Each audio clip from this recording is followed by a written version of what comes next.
Hello friends, government job genuine notification channel पर आपका स्वागत है। फ्रेंड्स, आज के इस वीडियो में मैं आपको हेल्थ इंस्पेक्टर आप कैसे बने या सैनिटरी इंस्पेक्टर आप कैसे बन सकते हैं, ये सारी जानकारी मैं आपको इस वीडियो में दूंगी। सो इसकी एलिजिबिलिटी क्या है वो तो मैं आपको थंबनेल पर ही मेंशन कर चुकी हूँ। सो अगर आप आफ्टर 10th या 12th के बाद स्वास्थ्य डिपार्टमेंट में, स्वास्थ्य विभाग में आप जॉब लेना चाहते हैं, आपका health inspector as a health inspector आप जॉब लेना चाहते हैं, कैरियर बनाना चाहते हैं, तब आपको इस वीडियो को एंड तक जरूर देखना होगा। मैं इस वीडियो में आपको सब कुछ सारे पॉइंट्स आपके क्लियर करूंगी। सबसे पहले हम ये देख लेते हैं कि यहाँ पर कौन कौन से पॉइंट मैं आपको इस वीडियो में एक्सप्लेन करने वाली हूँ। सो यहाँ पर जो पॉइंट एक्सप्लेन करूंगी वो है नंबर 1, यहाँ पर what is health inspector. Health inspector होता क्या होता है, इनका वर्क क्या रहता है। हेल्थ इंस्पेक्टर में आप डिप्लोमा कर सकते हैं, डिप्लोमा कोर्स अवेलेबल है जिसके बारे में मैं आपको जानकारी दूंगी। कोर्स एलिजिबिलिटी क्या है वो मैंने आपको थंबनेल पर ही मेंशन कर दिया है। कोर्स ड्यूरेशन क्या रहेगा, कोर्स की फ़ीस कितनी रहती है, एडमिशन प्रोसीजर किस तरह से होगा। अगर आप ये डिप्लोमा कोर्स करना चाहते हैं तो आपका एडमिशन आप किस तरह से उसमें ले सकेंगे। जॉब फील्ड कौन कौन सी है, कहाँ कहाँ पर आपको इसके लिए जॉब मिल सकती है, गवर्नमेंट या प्राइवेट सेक्टर में आप जॉब ले सकते हैं, किस सेक्टर में आपको जॉब मिलेगी, एंड आपकी सैलरी क्या रहेगी, स्टार्टिंग सैलरी आपको क्या मिलेगी।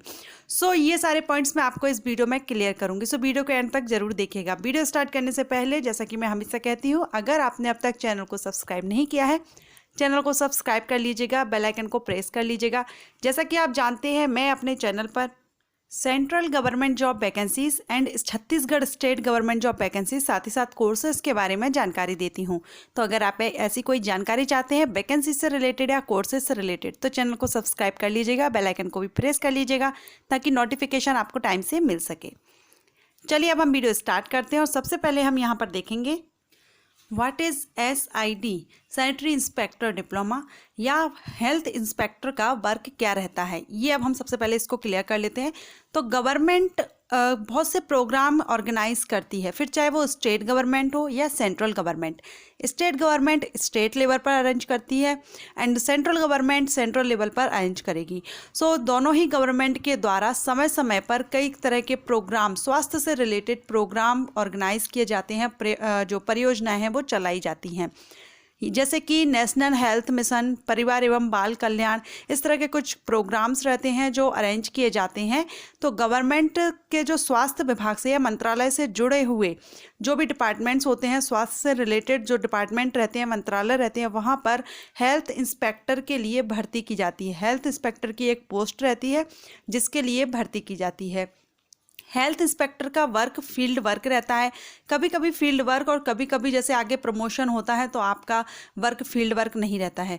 तो जैसे अगर आप स्टार्टिंग में आप बनते हैं तो ज़्यादातर आपको फील्ड वर्क ही दिया जाता है, जिसमें उससे रिलेटेड एरिया में जो भी एरिया है, जो जहाँ पर ये प्रोग्राम चलाया जा रहा है, जो हेल्थ से रिलेटेड अरेंज किए जा रहे हैं, उस एरिया में जाकर के रिपोर्ट तैयार करना। गवर्नमेंट के द्वारा जो भी हेल्थ प्रोग्राम कराए जाते हैं गाँव में या शहर में, जैसे और भी उनमें हेल्थ इंस्पेक्टर का अहम रोल रहता है।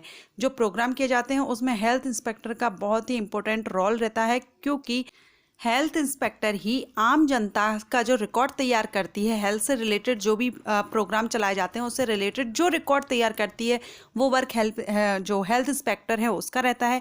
तो इस तरह से आम जनता और गवर्नमेंट के बीच में जो रिकॉर्ड बनाया जाता है, जिससे गवर्नमेंट को नॉलेज होती है कि इस एरिया में जो प्रोग्राम चलाया जा रहा है उसके अकॉर्डिंग कितना वर्क रहा है, किस तरह से स्वास्थ्य से रिलेटेड पूरी जानकारी, रिकॉर्ड, ये सब कुछ जो हेल्थ इंस्पेक्टर रहता है वही कलेक्ट करके रिकॉर्ड करके देते हैं। तो इस तरह से हेल्थ इंस्पेक्टर का बहुत बड़ा रोल रहता है इन प्रोग्राम्स में। अब आप कहेंगे आप हेल्थ इंस्पेक्टर बन कैसे सकते हैं। तो हेल्थ इंस्पेक्टर बनने के लिए सबसे पहले तो आपके पास एलिजिबिलिटी होना चाहिए 10th या 12th। ओके, 10th और 12th के बेस पर आप ये कोर्स कर सकते हैं। डिप्लोमा कोर्स होता है जिसको हम SID बोले या सैनिटरी इंस्पेक्टर डिप्लोमा बोले।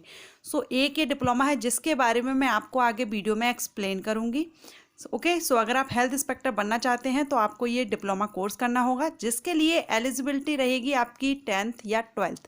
वैसे ज़्यादातर आप 12th पास हैं बायो साइड से, तब आप इसके लिए कर सकते हैं। ज़्यादातर इंस्टीट्यूट है, कॉलेजेस हैं जहाँ से आप ये कोर्स करते हैं, डिप्लोमा कोर्स करते हैं, वहाँ पर 12th पास ही मांगा जाता है साइंस से। लेकिन कुछ इंस्टीट्यूट हैं, कुछ कॉलेजेस हैं जो 10th के बेस पर भी ये डिप्लोमा कराते हैं और इसमें एडमिशन लेते हैं। तो अगर आप 12th पास हैं साइंस सब्जेक्ट से तब आप ये कर सकते हैं, डिप्लोमा कोर्स है हेल्थ इंस्पेक्टर का। अगर आप 10th पास हैं तो कुछ इंस्टीट्यूट हैं, अब ये आपको देखना होगा आपके एरिया में जो इंस्टीट्यूट हैं वो 10th के बेस पर करा रहे हैं या नहीं। तो वैसे आपका 12th के बेस पर तो सभी जो इंस्टीट्यूट हैं मैक्सिमम सभी में कराते ही हैं। तो 12th पास अगर आप साइंस से हैं तब आप ये डिप्लोमा कोर्स कर सकते हैं। अब हम देखते हैं यहाँ पर ड्यूरेशन, डिप्लोमा कोर्स का ड्यूरेशन क्या रहता है। तो अगर आप डिप्लोमा कोर्स करते हैं तब यहाँ पर 1 साल में आपका कंप्लीट हो जाता है, लेकिन 1 से 3 साल जो मैं आपको बता रही हूँ इसमें कुछ डिग्री कोर्सेज भी होते हैं, सर्टिफिकेट कोर्सेज होते हैं जो कम टाइमिंग में होते हैं। कुछ इंस्टीट्यूट हैं जो डिप्लोमा कोर्स अवेलेबल रहता है अकेला, कुछ हैं जहाँ पर आप 1 से 3 साल के बीच में जो सर्टिफिकेट कोर्स या बैचलर कोर्स रहते हैं वो भी आप इसमें कर सकते हैं। सो डिप्लोमा कोर्स की अगर हम बात करें तो 1 साल का रहता है, लेकिन ओवरऑल अगर हम देखें तो 1 से 3 साल के कोर्सेज इसमें अवेलेबल हैं। ओके, ये तो थी ड्यूरेशन की बात। अब हम यहाँ पर देखते हैं फीस क्या रहती है। अगर आप SID डिप्लोमा कोर्स करते हैं तब आपको यहाँ पर फीस पे करनी होगी, कम से कम 15,000 से 25,000 के बीच ये फीस होती है साल की। 1 साल में आपका पूरा खर्चा इसमें 25,000 तक का मान के चलिए इसमें खर्चा हो जाता है।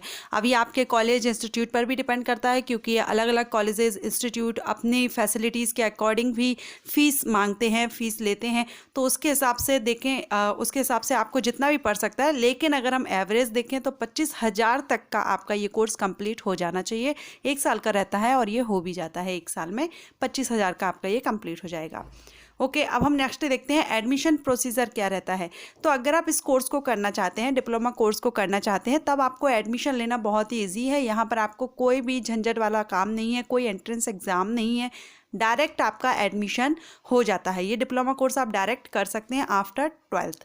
ओके, अब यहाँ पर सिलेक्शन कैसे होता है, एडमिशन कैसे मिलेगा आपको। तो वैसे तो कॉलेजेस में सीट अवेलेबल रहती हैं, आप डायरेक्ट एडमिशन के लिए आप जा सकते हैं, लेकिन अगर कुछ सिचुएशन ऐसी है या कंडीशन है जहाँ पर सीट कम है और एडमिशन के लिए फॉर्म आप ज़्यादा अप्लाई की है, ज़्यादा कैंडिडेट ज़्यादा स्टूडेंट गए हैं, तो उस कंडीशन में आपकी जो मेरिट बनेगी, मेरिट के बेस पर सिलेक्शन किया जाएगा। फिर आप जो 12th के बेस पर अप्लाई कर रहे हैं, 12th के बेस पर अगर डिप्लोमा कोर्स कर रहे हैं तो 12th का परसेंटेज देखा जाएगा, 10th के बेस पर कर रहे हैं तो 10th का परसेंटेज देखा जाएगा। तो इस तरह से अगर ज़्यादा स्टूडेंट, ज़्यादा कैंडिडेट पहुँचते हैं, ज़्यादा फॉर्म पहुँचते हैं, तो उस कंडीशन में मेरिट के बेस पर इसमें एडमिशन लिया जाता है। और वैसे अगर सीट ज़्यादा अवेलेबल है तो आपको डायरेक्ट एडमिशन मिल ही जाएगा। ओके, सो ये तो थी एलिजिबिलिटी की बात। ड्यूरेशन क्या रहेगा, फीस क्या पे करनी होगी आपको, कितने खर्चे में आपका ये कोर्स कंप्लीट हो जाएगा, एंड एडमिशन प्रोसीजर क्या रहता है। ओके, सो ये चारों पॉइंट मैंने आपको क्लियर कर दिए हैं। अब हम यहाँ पर बात करते हैं सिलेबस क्या रहता है। ये जो डिप्लोमा कोर्स है इसका सिलेबस क्या रहेगा, इस डिप्लोमा कोर्स में आपको क्या क्या स्टडी करनी होती है।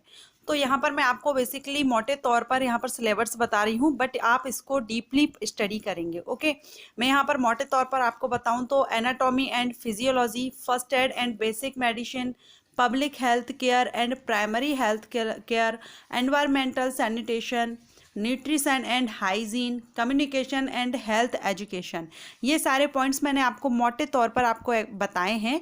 जब आप इसमें स्टडी करेंगे तो इनको डीपली स्टडी करेंगे, आपको सब कुछ इसमें समझाया जाएगा, हाइजीन से रिलेटेड या कम्युनिकेशन, न्यूट्रिशन से रिलेटेड, सैनिटेशन से रिलेटेड, ये सारा आपको डिटेल में पढ़ाया जाएगा। सो ये था सिलेबस। अब हम यहाँ पर बात करेंगे जॉब अपॉर्चुनिटी या फील्ड, किस किस फील्ड में आप यहाँ पर जॉब ले सकते हैं। सो जैसा कि मैंने आपको स्टार्टिंग में बताया था, गवर्नमेंट के द्वारा जो प्रोग्राम अरेंज किए जाते हैं, ऑर्गेनाइज किए जाते हैं, उसमें ये जो परियोजनाएं चलाई जाती हैं उसमें हेल्थ इंस्पेक्टर का अहम रोल रहता है। तो उससे आप समझ गए हैं कि आपको state government and central government दोनों ही सेक्टर में, गवर्नमेंट सेक्टर में दोनों ही गवर्नमेंट्स की तरफ से वैकेंसीज निकलती है हेल्थ इंस्पेक्टर के लिए। तो आप यहाँ पर गवर्नमेंट जॉब ले सकते हैं, काफ़ी वैकेंसीज निकलती हैं और स्वास्थ्य विभाग से रिलेटेड काफ़ी प्रोग्राम चलाए जाते हैं जिसमें हेल्थ इंस्पेक्टर मेन रोल रहता है, जैसा कि मैंने आपको स्टार्टिंग में समझा ही दिया है। तो आप यहाँ पर गवर्नमेंट जॉब ले सकते हैं, वैकेंसीज निकलती हैं हेल्थ इंस्पेक्टर के लिए एज अ कंसल्टेंट या सुपरवाइज़र या किसी बड़ी कंपनी में। मीन्स हेल्थ से रिलेटेड जो भी प्रोग्राम, स्वच्छता से या स्वास्थ्य से रिलेटेड जो भी परियोजनाएं या कार्यक्रम या विभाग रहते हैं, मंत्रालय, हॉस्पिटल में आप जॉब ले सकते हैं, या एयरपोर्ट पर, जहां भी स्वास्थ्य से रिलेटेड वैकेंसीज हैं, हर डिपार्टमेंट में निकलती ही हैं, तो वहां पर आप इजीली यहाँ पर जॉब ले सकते हैं। अब हम बात करेंगे यहाँ पर सैलरी की। आपकी स्टार्टिंग सैलरी क्या रहती है अगर आप एज अ हेल्थ इंस्पेक्टर आपकी जॉब लगती है? तो स्टार्टिंग सैलरी आपकी 8,000 से 20,000 रहती है। बाद में आपको प्रमोट कर दिया जाता है तो आपकी सैलरी भी इंक्रीज़ हो जाती है। और जैसा कि सभी जो भी जॉब रहती हैं सभी में रहता है कि आपका एक्सपीरियंस बढ़ने के साथ ही आपकी सैलरी भी इंक्रीज़ हो जाती है। लेकिन स्टार्टिंग सैलरी आपकी 8,000 से 20,000 पर रहेगी और ये डिपेंड करेगा आप जॉब किस फील्ड में कर रहे हैं, किस डिपार्टमेंट में आप जॉब कर रहे हैं। ओके, अब मैं आपको यहाँ पर बता दूँ, मैंने आपको एज लिमिट नहीं बता पाई थी। सो यहाँ पर जो हेल्थ इंस्पेक्टर के लिए जो एज लिमिट रखी गई है, आप हेल्थ इंस्पेक्टर बनना चाहते हैं तो उसके लिए जो एज लिमिट है वो है 18 से 27 साल। 18 से 27 साल जनरल कैटेगरीज के लिए एज लिमिट है। जो भी रिजर्व कैटेगरीज में आते हैं जिनको रिजर्वेशन दिया जाता है गवर्नमेंट रूल्स के according, central and state government के अकॉर्डिंग, सो वो रिलैक्सेशन आपको दिया जाएगा। बट यहाँ पर जनरल कैटेगरीज में जो बिलोंग करते हैं उनके लिए 18 से 27 साल एज लिमिट रखी जाती है। ओके फ्रेंड्स, सो ये जानकारी थी हेल्थ इंस्पेक्टर या सैनिटरी इंस्पेक्टर के बारे में। अगर आप जॉब करना चाहते हैं या आप अपना कैरियर बनाना चाहते हैं, हेल्थ विभाग में जाना चाहते हैं आफ्टर 10th या 12th, तो मैंने इसमें आपको पूरा जो भी डिप्लोमा कोर्स है उसके बारे में जानकारी देने की कोशिश की है कि आप किस तरह से ये डिप्लोमा कोर्स कर सकते हैं और उसके बाद आप किस तरह से जॉब ले सकते हैं, आपकी सैलरी क्या होगी, ड्यूरेशन, ये पूरा एक्सप्लेन करने की कोशिश की है अच्छे से, ताकि आपको सब कुछ अच्छे से क्लियर हो जाए। अगर आपको ये अच्छे से समझ आ गया हो, थोड़ा बहुत भी अगर आपको ये हेल्पफुल रहा हो, तो वीडियो को लाइक ज़रूर कर लीजिएगा, चैनल को सब्सक्राइब कर लीजिएगा, बेल आइकन को प्रेस कर लीजिएगा ताकि नोटिफिकेशन आपको टाइम से मिल सके। Thank you.